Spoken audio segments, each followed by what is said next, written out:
Assalamualaikum warahmatullahi wabarakatuh. Perkenalkan, nama saya Hanifah Aulia dengan NIM akhir 101 kelas 06 Filsafat Ilmu dan Logika.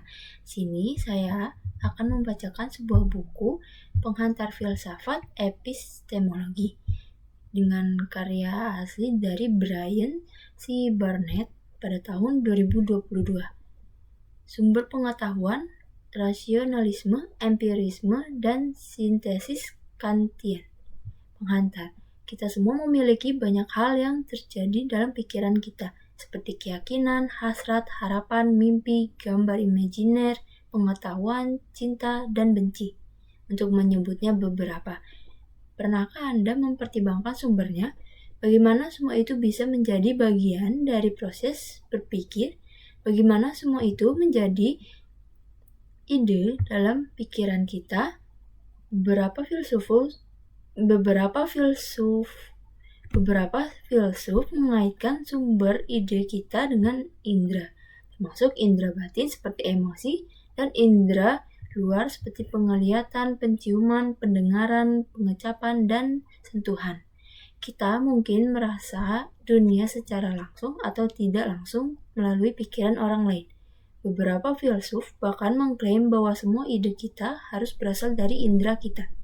Klaim ini menyatakan bahwa masing-masing dari kita dilahirkan dengan pikiran seperti tabula rasa, bahasa Latin untuk batu tulis kosong atau kertas kosong, yang di atasnya tidak ada apapun yang tertulis dan kita dapat mengisinya melalui pengalaman saat kita terpapar oleh dunia. Pengetahuan yang bergantung pada pengalaman atau yang muncul setelah pengalaman disebut a posteriori, bahasa Latin untuk dari yang terakhir, karena pengetahuan a posteriori seperti empiris, berdasarkan pengamatan atau pengalaman. Maka pandangan ini disebut empirisme. Yang berlawanan dengan empirisme adalah rasionalisme, pandangan bahwa akal adalah sumber utama pengetahuan. Rasionalis mempromosikan pengetahuan matematis atau logis sebagai contoh paradigma. Pengetahuan seperti itu menurut mereka dapat ditangkap melalui akal semata, tanpa melibatkan indera secara langsung. Mereka berpendapat bahwa pengetahuan yang diakses melalui penalaran bersifat abadi, yaitu ia ada dan tidak berubah sepanjang masa lalu, sekarang, dan masa depan. Misalnya 2 tambah 3 tetap 5. Kaum rasionalis terkesan dengan kepastian dan kejelasan pengetahuan yang diberikan oleh penalaran. Dan mereka berpendapat bahwa metode ini juga harus diterapkan untuk memperoleh pengetahuan tentang dunia. Bukti indera harus sesuai dengan kebenaran akal, tetapi bukti indera itu bukan persyaratan untuk memperoleh kebenaran. Pengetahuan yang tidak bergantung pada atau mendahului pengamatan dan pengalaman disebut a priori, bahasa Latin untuk dari yang pertama. Rasionalis berpendapat bahwa akal adalah dasar dari pengetahuan a priori. Tapi dari mana kita pada akhirnya mendapatkan ide-ide yang menjadi dasar akal? Jika bukan dari pengamatan atau pengalaman. Rasionalis cenderung menyukai innatisme, keyakinan bahwa kita dilahirkan dengan ide-ide tertentu yang sudah ada di dalam pikiran kita. Artinya ide itu merupakan bawaan dari pikiran dari diri kita. Di antara contoh-contoh dari prinsip matematika atau logika, pemahaman moral, dan konsep Tuhan. Meskipun kaum innatis mengklaim bahwa ide-ide seperti itu ada dalam diri kita sejak lahir, ini tidak menjamin kesadaran langsung kita akan kehadirannya. Akal adalah fakultas yang memungkinkan kita untuk menyadari atau mengaksesnya. Berikut ini ide-ide bawaan dengan demikian menjadi dasar dari model rasionalisme. Selanjutnya, penekanan rasionalisme terhadap pengetahuan a priori. Filsufus Prancis René Descartes yang lahir pada tahun 1596 sampai 1650 dan filsufus Jerman Gottfried Wilhelm Leibniz yang lahir pada tahun 1646 sampai 1716, dua pemikir rasionalis yang penting, mendukung keberadaan ide-ide bawaan dan realisasinya melalui akal. Mereka berpendapat bahwa kebenaran yang diungkapkan oleh ide-ide semacam itu bersifat abadi, niscaya, dan universal. Bagi Descartes, ada berbagai cara yang melaluinya kita untuk memperoleh pengetahuan. Beberapa ide bersifat bawaan, beberapa bersumber dari luar, dan beberapa yang lain dibuat oleh kita. Descartes memberi contoh gagasan tentang Tuhan seperti ide bawaan dalam diri kita, serta gagasan tentang keberadaan seseorang. Menurut Descartes, ide-ide bawaan seperti kebenaran geometri dan hukum logika diketahui melalui akal terlepas dari pengalaman, karena pengalaman hanya memberi kita contoh-contoh tertentu yang darinya pikiran menentukan ide-ide universal yang terkandung di dalamnya. Oleh karena itu, ide-ide itu bersifat a priori. Ide-ide bawaan Descartes dalam dibandingkan dengan informasi yang tersimpan dalam sebuah buku. Ide-ide ada di dalam diri kita, meskipun tidak selalu hadir di pikiran. Begitu kita mulai membaca buku itu, isinya mengungkapkan dirinya kepada kita. Sama seperti penalaran mengungkapkan ide-ide bawaan kita kepada kita. Dengan kata lain, hanya melalui pembacaan ataupun pemikiran yang cermat, kita dapat memahami ide yang mana yang bersifat bawaan dan mana yang datang dari kita dari tempat lain. Leibniz menyebut ide bawaan seperti prinsip, sebagaimana Descartes. Leibniz berpendapat bahwa prinsip-prinsip diakses oleh akal, sifat universal dari kebenaran matematis, misalnya tidak diungkapkan oleh indera, adalah fakultas akal yang memperoleh kebenaran universal dari contoh-contoh individual. Leibniz berpendapat bahwa kumpulan contoh yang didasarkan pada indera tidak dapat membawa kita kebenaran yang niscaya. Pada saat yang sama, juga jelas bahwa kita dapat memahami banyak kebenaran yang niscaya, seperti matematika. Oleh karena itu, pemikiran adalah sumbernya, yang berarti kebenaran-kebenaran ini ada secara berbawaan. Namun, ide bawaan bukanlah pemikiran yang lengkap bagi Leibniz. Dia berpendapat bahwa pikiran kita terstruktur sedemikian rupa sehingga ide atau prinsip tertentu akan muncul pada kita begitu didorong oleh indera. Meskipun ide atau prinsip itu tidak berasal dari indera, ide dan kebenaran ada dalam diri kita pada awalnya sebagai disposisi atau kecenderungan daripada sebagai pemikiran sadar yang aktual. Selanjutnya, menentang pengetahuan a priori dengan menolak ide bawaan. Klaim kaum empiris bahwa semua pengetahuan kita berasal dari pengalaman sangat kontras dengan konsep ide bawaan. Kaum empiris semua pengetahuan bersifat a posteriori, artinya diperoleh melalui atau setelah pengalaman. John Locke yang lahir pada tahun 1963 sampai 1704, seorang filsufus empiris Inggris, mengadopsi dua pendekatan untuk mempertanyakan ide-ide bawaan sebagai dasar dari pengetahuan a priori. Pertama, ia menunjukkan bahwa ide-ide bawaan didasarkan pada klaim yang meragukan. Kedua, bersama dengan empirisme Skotlandia David Hume, Locke menunjukkan bagaimana empirisme mampu menawarkan teori pengetahuan yang lebih baik melalui pengetahuan a posteriori.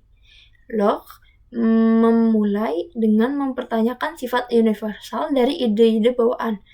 Dia menentang klaim bahwa ide bawaan hadir dalam diri kita semua dengan mencatat bahwa anak-anak yang cukup muda dan orang dewasa tanpa pendidikan yang diperlukan tidak memiliki konsep tentang Tuhan atau pengetahuan tentang prinsip-prinsip logika atau matematika. Oleh karena itu, tidak berdasar jika mengatakan bahwa ide bawaan bersifat universal. Melalui pengalaman dan pengamatanlah kita memperoleh ide-ide seperti itu. Artinya ide-ide itu bersifat a posteriori. Di sisi lain, Lenbich membela pandangan Ignatius dari keberatan Locke dengan menunjukkan bagaimana anak-anak dan orang yang tidak memiliki pendidikan yang diperlukan mampu menggunakan prinsip-prinsip logika dan matematika dalam kehidupan sehari-hari mereka tanpa memahami apa itu prinsip logika dan matematika atau tanpa mampu mengartikulasikannya dengan kata-kata. Seorang anak, untuk menggunakan contoh saya sendiri, tahu tanpa kebingungan bahwa dia tidak bisa duduk di pangkuan kedua orang tuanya pada saat yang bersamaan. Demikian pula mereka yang tidak belajar matematika secara formal masih dapat mengetahui bahwa dua ladang jagung berbentuk segitiga yang berdekatan yang dipisahkan oleh pagar di sisi terpanjang dapat membuat satu ladang jagung persegi dengan menghapus pagar yang memisahkannya. Terbukti seperti yang dikatakan Lenbich, prinsip umum logika dan matematika adalah bawaan, tetapi ini tidak berarti bahwa semua ide bawaan diterima secara universal. Ada kemungkinan bahwa kita semua memiliki ide bawaan, namun beberapa dari kita tidak menyadarinya. Locke lebih lanjut berpendapat, bagaimanapun tidak ada pun di dalam pikiran yang tidak disadarinya. Memiliki ide bawaan tanpa menyadarinya bukanlah posisi yang layak bagi Locke. Semua ide harus dialami atau dipikirkan terlebih dahulu. Bagaimana lagi ia bisa ada di dalam pikiran? Pada titik ini, Lenbich tidak setuju dengan Locke.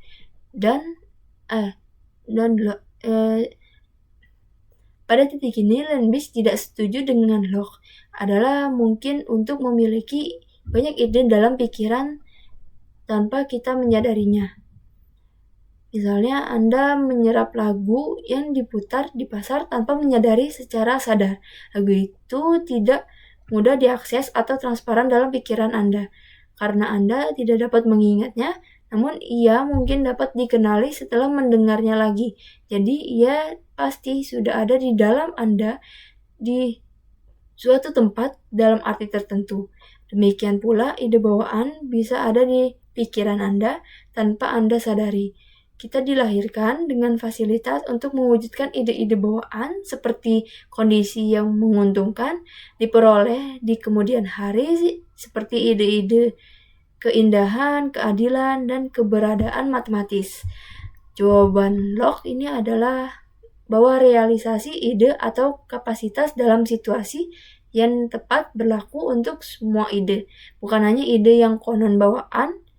Dia menentang Ignatius untuk menghasilkan kriteria untuk membedakan ide bawaan dari yang bukan bawaan. Lenbich menanggapi dengan kriteria sebagai berikut. Ide bawaan itu bersifat niscaya. Ia pasti benar, tidak dapat salah.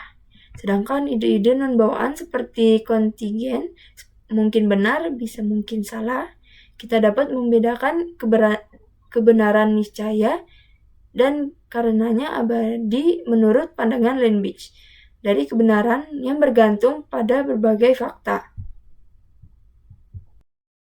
Selanjutnya ada penekanan empirisme terhadap pengetahuan a posteriori.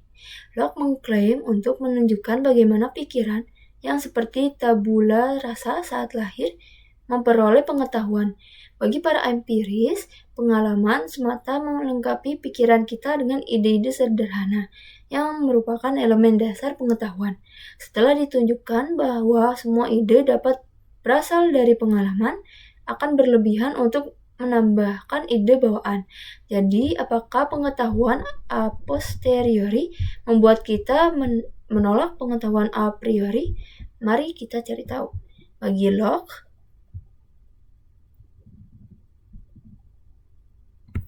pengetahuan berdasarkan pengalaman itu mudah dipahami. Dia meminta kita untuk menganggap bahwa kita memiliki ide bawaan tentang warna dan bahwa kita juga dapat melihat warna dengan mata kita. Dalam hal ini, karena kita tidak perlu bergantung pada keduanya, maka kita cukup untuk mengandalkan indera kita karena lebih mudah dan sederhana untuk memahami pengetahuan yang diperoleh dari pengalaman indera daripada pengetahuan yang berasal dari beberapa sumber yang tidak kita sadari. Di sini Locke menerapkan prinsip pisau cukur Ockham yang menunjukkan bahwa sebisa mungkin kita harus mengadopsi penjelasan yang sederhana daripada yang rumit. Penjelasan sederhana memiliki kelebihan berupa kurang rentan terhadap kesalahan dan lebih ramah terhadap pengujian daripada penjelasan yang rumit yang tidak menambah nilai penjelasan. Pernyataan berikutnya adalah apakah pengetahuan a posteriori saja membuat kita pengetahuan yang memadai tentang dunia? Mari kita ambil contoh mengalami dan dengan demikian mengetahui bunga seperti mawar. Saat kita mengalami mawar, warna, tekstur, dan aromanya yang khas adalah ide-ide yang melalui kita menjadi sadar dan akan objeknya. Tetapi kita tidak mengalami atau merasakan bunga mawar. Kita masih bisa memikirkannya. Kita juga dapat mengenalinya saat berikutnya kita melihat bunga tersebut dan mempertahankan keyakinan bahwa bunga itu berbau manis, indah untuk dilihat, dan lembut untuk disentuh. Ini menunjukkan bahwa selain penginderaan, kemampuan untuk membentuk konsep tentang objek yang kita temui sangat penting untuk mengetahui dunia. Pengalaman juga memungkinkan kita membayangkan apa yang tidak bisa kita alami secara langsung seperti fenomena Putri Duyung. Imajinasi semacam itu dimungkinkan karena kita telah mengalami secara langsung bagian-bagian berbeda dari objek imajiner secara terpisah.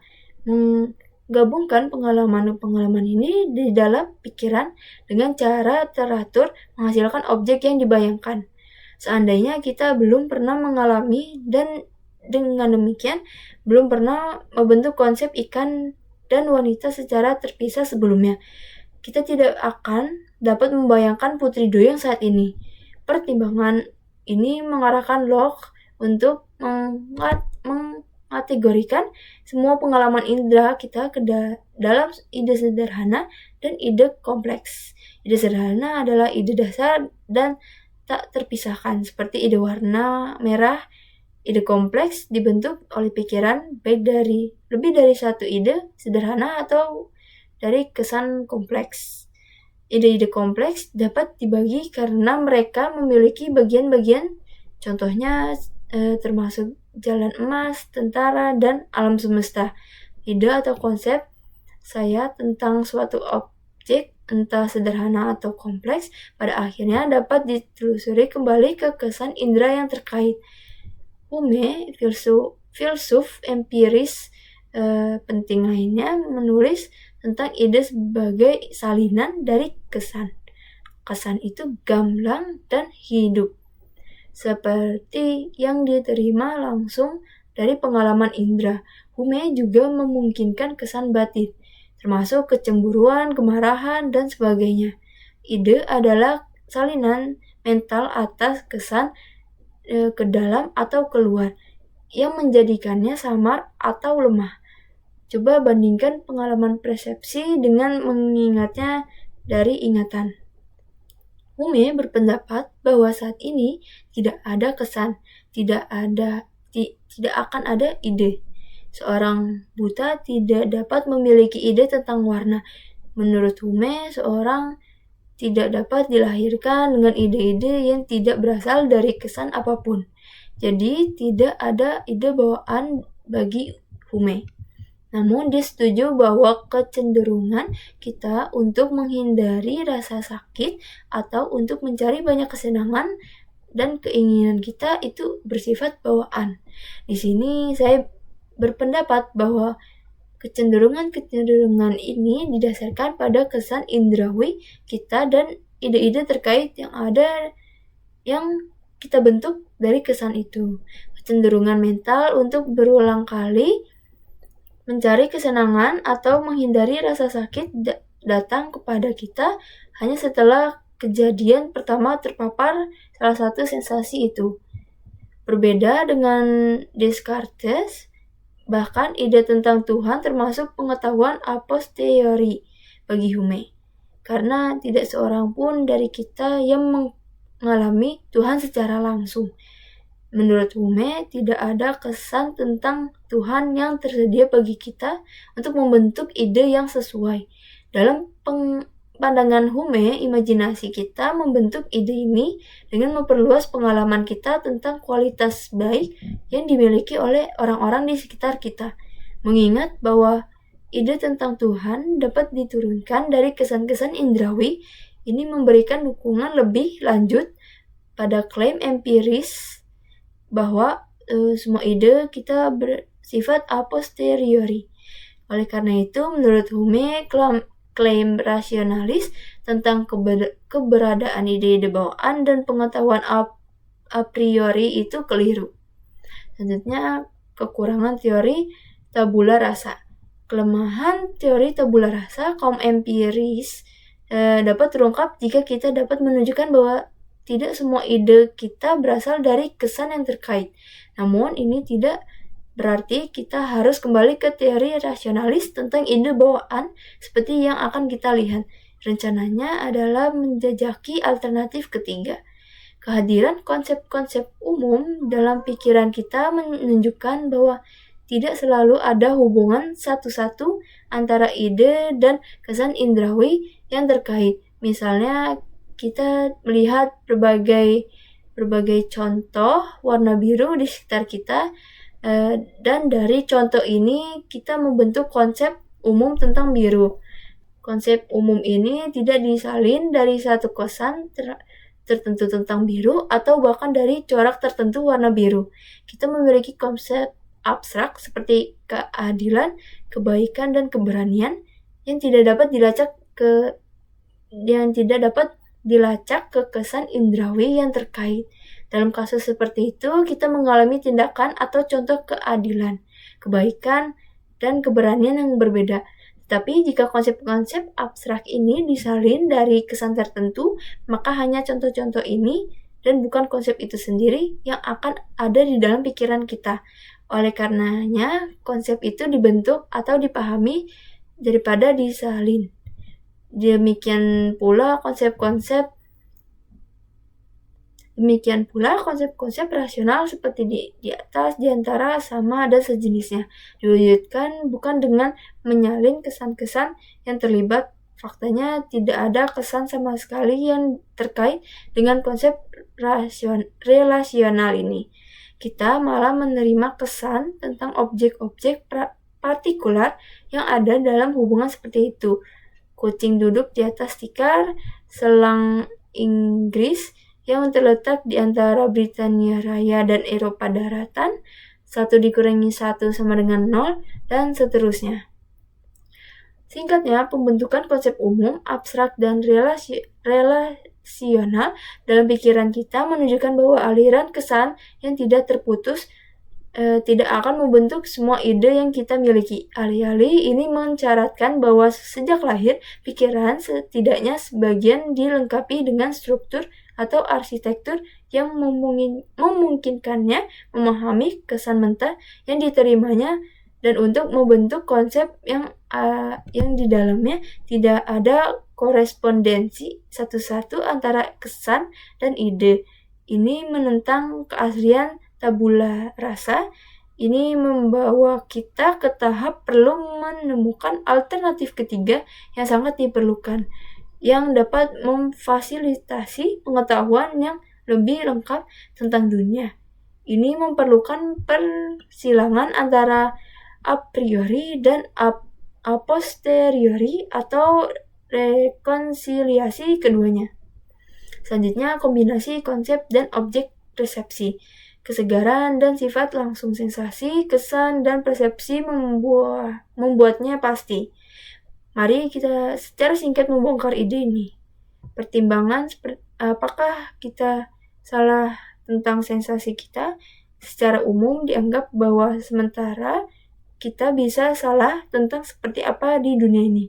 Kita bisa salah tentang fakta bahwa kita memiliki sensasi tertentu, bahkan jika Anda sedang bermimpi detik ini, dan tidak ada buku nyata di depan mata Anda.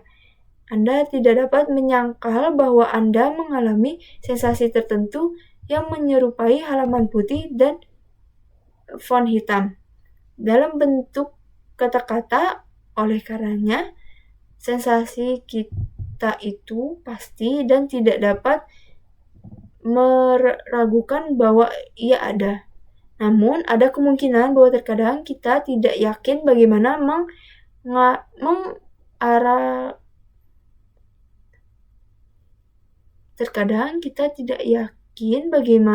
mengarakterisasi sensasi tertentu. Misalnya, Anda mungkin melihat mobil yang mencolok dan tidak yakin apakah warnanya hijau metalik atau abu-abu. Jadi, Anda mungkin mengalami kebingungan dalam menggambarkan sensasi Anda. Tetapi itu tidak mempengaruhi kepastian dan keteraguan sensasi itu sendiri tentang apa yang ada di sini dan saat ini untuk Anda. Filsuf Jerman Immanuel Kant berpendapat bahwa agar persepsi kita masuk akal bagi kita, persepsi itu harus diterima ke dalam konsep yang ada di dalam pikiran kita. Struktur pemahaman ini memungkinkan pemikiran kita memproses kesan yang kita alami, kecuali berbagai sensasi mentah yang kita terima dari pengalaman diklasifikasikan ke dalam kategori pemahaman yang berbeda. Kita tidak dapat memahaminya. Misalnya, pemikiran harus memiliki kemampuan untuk setidaknya mengenali apakah dua sensasi itu serupa atau berbeda. Tanpa kemampuan ini, kita tidak dapat memahami pengalaman atau pertimbangan bahwa kita juga melihat bahwa objek berada dalam ruang dan waktu, berada dalam hubungan sebab akibat, dan termasuk dalam kategori kesatuan pluralitas. Afirmasi, negasi, partikular, universal, dan sejenisnya. Di sini, sekali lagi, kita tidak mampu memahami pengalaman apa yang tidak diproses melalui kategori-kategori ini. Kant berpendapat, oleh karena itu, ruang, waktu, sebab akibat, kuantitas, kualitas, dan sejenisnya dipresentasikan kepada kita dalam struktur atau konsep bawaan yang sesuai dengan pikiran kita sebelum pengalaman. Menurut Kant, kategori ini bersifat transendental dalam arti bahwa mereka menjembatani kesenjangan antara pemikiran dan dunia. Mereka adalah struktur, jembatan, atau konsep tersembunyi yang menempati papan tulis kosong dan membentuk cara kita memikirkan dan mengalami dunia. Tentu saja konsep-konsep ini membutuhkan masukan atau input atau objeksi persepsi, atau disebut juga objek kesadaran langsung yang disampaikan langsung kepada kita dalam pengalaman persepsi melalui indera.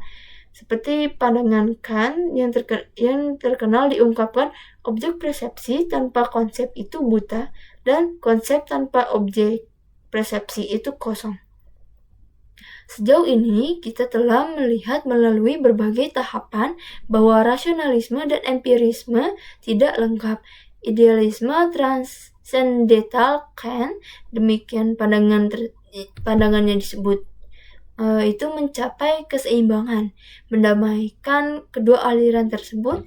Dia menggabungkan masukan sensorik dan konsep bawaan menjadi satu kesatuan tentang bagaimana kita memahami dunia. Sebelum kita mengakhiri bab dengan langkah terakhir dalam pendekatan Kant, mari kita kembali ke Descartes dan Hume sekali lagi, dua filsuf yang paling mempengaruhi Kant. Selanjutnya ada pengetahuan sintetik a priori. Descartes berpikir bahwa akal saja dapat memberi kepastian bagi semua pengetahuan manusia. intuisi dan deduksi adalah alat yang memulainya fakultas akal beroperasi. Intuisi adalah kapasitas untuk melihat ke dalam dan memahami objek intelektual dan kebenaran dasar. Sebagai seorang ahli geometri, Descartes berpikir bahwa deduksi harus digunakan untuk memperoleh pengetahuan tentang dunia. Dimulai dengan memasukkan ide-ide yang jelas dan terpilah-pilah, karena intuisi dipisahkan dari bukti indrawi. Kebenaran yang terbentang dapat diketahui secara a priori. Hasilnya adalah bahwa pengetahuan substansial tentang dunia dapat diperoleh secara a priori. Menurut Hume, ada dua cara yang di dalamnya penalaran bertujuan untuk mendapatkan pengetahuan tentang dunia, melalui hubungan ide-ide dan melalui materi fakta. Hume berpikir bahwa metode deduksi membangun hubungan di antara ide-ide yang telah kita peroleh melalui pengalaman. Hubungan ide-ide ini adalah jenis kebenaran yang kita temukan dalam logika dan matematika. Misalnya proposisi bahwa lingkaran itu bulat. Mereka itu benar menurut definisinya. Kebenaran seperti itu bersifat niscaya atau pasti. Mereka juga dikenal secara a priori, karena mereka tidak bergantung pada bagaimana dunia ini ada. Karena alasan ini, hubungan ide dan deduksi tidak menghasilkan pengetahuan baru yang substantif tentang dunia. Pengetahuan yang mereka berikan sudah dipahami oleh kita, seperti yang ditunjukkan oleh contoh di atas. Bahkan jika pemahaman kita hanya tersirat dalam premis-premis argumen deduktif yang kesimpulannya membuatnya eksplisit. Materi fakta bagi Hume didasarkan pada pengamatan dan pengalaman. Beberapa di antaranya adalah generalisasi yang diperoleh dengan induksi atas contoh-contoh tertentu. Kebenaran induktif tidak pasti, ia paling mentok hanya mungkin, karena ia bergantung pada bagaimana dunia ini ada. Misalnya, sejauh ini kita memiliki pengalaman tentang panas dari api, tetapi kita tidak dapat memastikan bahwa ini juga akan terjadi besok. Kita berharap bahwa masa depan akan menyerupai masa lalu, tetapi kita tidak dapat memastikannya. Materi fakta memberi kita kebenaran a posteriori yang secara kontingen benar. Karena materi fakta tidak benar menurut definisi, ia menambahkan informasi baru yang substantif ke pengetahuan kita yang telah ada. Tidak seperti hubungan ide-ide sebagai seorang rasionalis pada awalnya. Kan dipengaruhi oleh pembagian pengetahuan yang dibuat oleh Hume ini hanya kombinasi akal dan pengalaman yang dapat memberi kita pengetahuan yang memadai. Menurut Kant, dia mulai dengan memberi penjelasan tentang hubungan ide yang disebut sebagai kebenaran analitik. Dalam kalimat yang menyatakan bahwa kebenaran analitik predikat sudah terkandung di dalam atau merupakan arti dari subjek. Misalnya pada kalimat lingkaran itu bulat, predikat bulat sudah terdapat subjek lingkaran. Contoh lain yang lumrah dalam kalimat bujangan adalah pria yang belum menikah. Predikat pria yang belum menikah adalah arti dari subjek bujangan. Kita tidak dapat menyangkal kebenaran seperti itu tanpa kontradiksi. Kalimat seperti itu selalu benar, yang berarti bahwa ia benar terlepas dari bagaimana dunia ini ada. Karena kita tidak perlu memeriksa dunia untuk mengetahui apakah ia benar. Kebenaran analitik dapat diketahui secara a priori. Kan mengistilahkan materi fakta dengan kebenaran sintetik, predikat yang tidak terkandung di dalam subjek dan juga bukan arti dari subjek. Kebenaran sintetik tidak benar menurut definisi. Dengan demikian, masuk akal bahwa kebenaran sintetik didasarkan pada pengamatan. Dan karena itu, pasti bersifat a posteriori. Misalnya, pertimbangan proposisi George si bujang adalah seorang penulis. Kita memiliki informasi baru di sini tentang orang bernama George yang menjadi seorang bujang dan penulis. Dan pengalaman diperlukan untuk mengetahui hal ini. Karena lawan dari kebenaran sintetik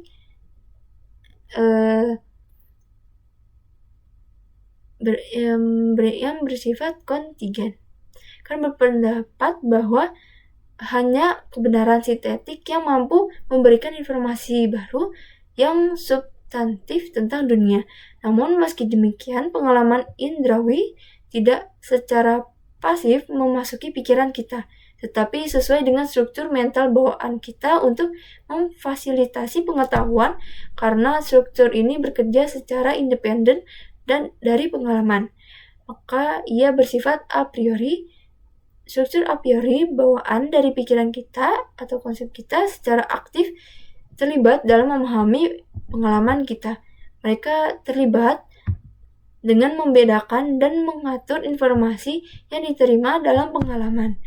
Tetapi sekali lagi, kemampuan untuk melakukan aktivitas ini menggadaikan bahwa dunia itu sendiri yang memberi kita informasi dan konsep terstruktur dengan cara memungkinkan keterpahaman atau intelligibility.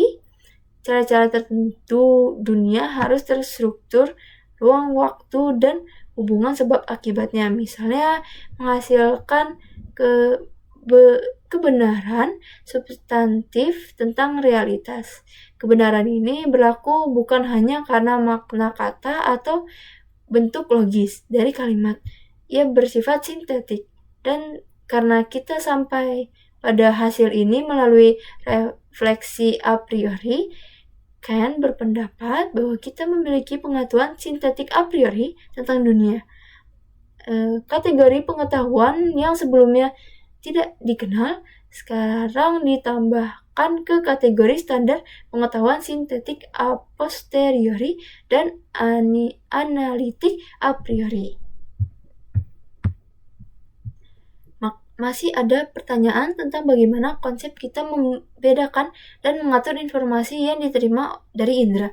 Tujuan ini dicapai melalui tindakan sintetis yang Kant maksud sebagai sintesis adalah tindakan menempatkan representasi yang berbeda bersama-sama dan menangkap apa yang bermacam-macam di dalamnya dalam satu kognisi.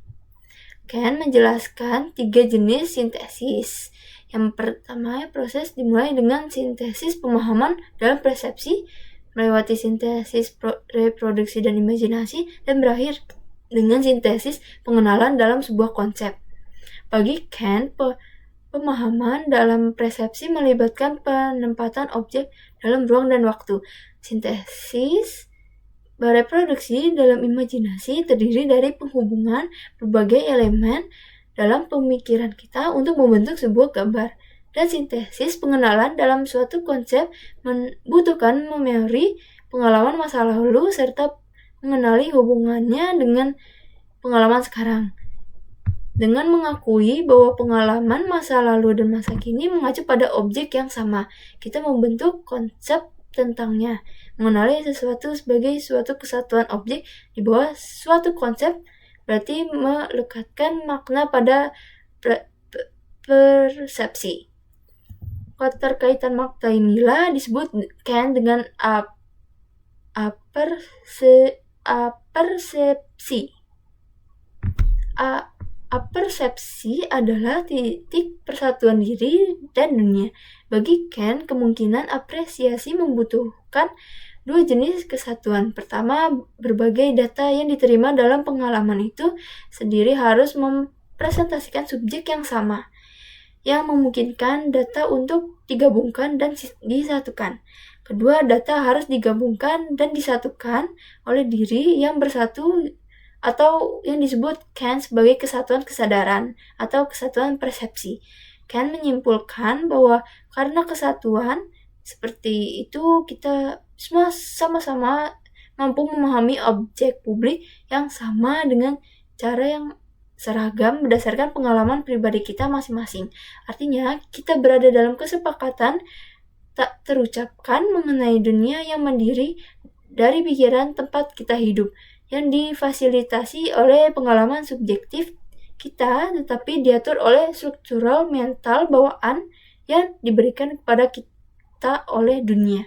Singkatnya, teori Kant memungkinkan berbagai pengetahuan sintetik tentang realitas objektif sebagai kesimpulan, dengan mempertimbangkan perdebatan antara rasionalis dan empirisis yang berpuncak pada sintesis Kant. Bab ini telah menjelaskan masalah bagaimana kita mencapai pengetahuan substantif. Selanjutnya di sini ada pertanyaan untuk direnungkan.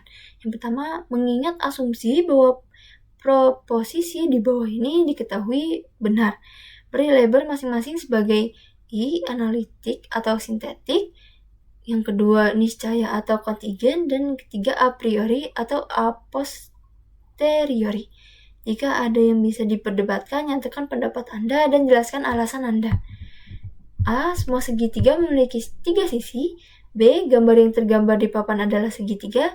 C. Jika gambar di papan tulis adalah segitiga, maka gambar tersebut memiliki 3 sisi.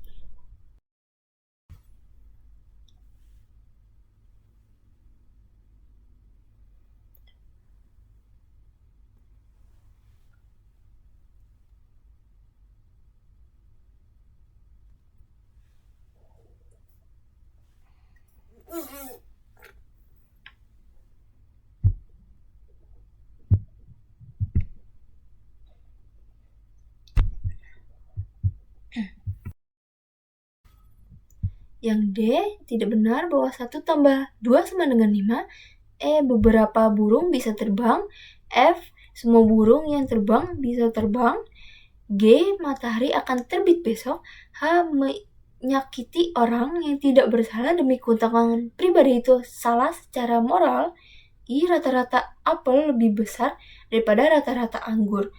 J, Mark Twain dan Samuel Clemens adalah nama yang berbeda untuk orang yang sama. K, Mark Twain adalah Samuel Clemens. L, air adalah H2O. M, air lebih berlimpah di bumi daripada di planet lain di tata surya kita. N, Tuhan ada atau tidak ada. Yang kedua, pilih contoh Anda sendiri tentang pengetahuan a posteriori. Kemudian tulis esai mini yang menyelusuri asal-usulnya dengan hati-hati dengan cara yang masuk akal. Gunakan sebanyak mungkin istilah dalam tabel di bawah ini. Untuk definisi, Anda mungkin bisa berkonsultasi pada glosarium. Di sini ada kesan, itu ide sederhana atau kompleks, realisasi ide-ide materi fakta, a priori itu a posteriori, objek persepsi konsep, tabula rasa itu bawaan, deduksi, induksi. Yang ketiga, jelaskan dengan kata-kata Anda sendiri argumen utama yang mendukung dan menentang innatisme. Yang keempat, jelaskan dengan kata-kata Anda sendiri argumen tentang yang mendukung dan menentang teori tabula rasa. Yang kelima, bagaimana mungkin menghindari innatisme dan tabula rasa? Apa alternatif ketiga? Yang keenam, banyak filsuf memandang pengetahuan sintetik a priori secara skeptis. Mengapa ini bisa menjadi kategori yang sulit untuk dipahami? Bagaimana Kant menjelaskan dan mempertahankannya? Ringkaslah pemandangannya dengan kata-kata Anda sendiri. Yang ketujuh, pertimbangkan klaim bahwa tidak ada pengetahuan sintetik a priori. Jika klaim ini benar, bisakah ia bersifat analitik? Jika benar, apakah ia dapat diketahui secara a posteriori? Jika klaim itu benar tetapi tidak dapat bersifat analitik atau a posteriori, apakah ia harus bersifat sintetik a priori? Jika demikian, apakah mungkin untuk mempertahankan klaim ini secara konsisten? Yang terakhir, yang ke-8, mana yang menurut Anda paling masuk akal, rasionalisme, empirisme, atau sintesis Kantian? Ringkaslah alasan utama Anda untuk berpikiran demikian. Sekian bacaan dari saya, kurang lebihnya mohon maaf. Wassalamualaikum warahmatullahi wabarakatuh.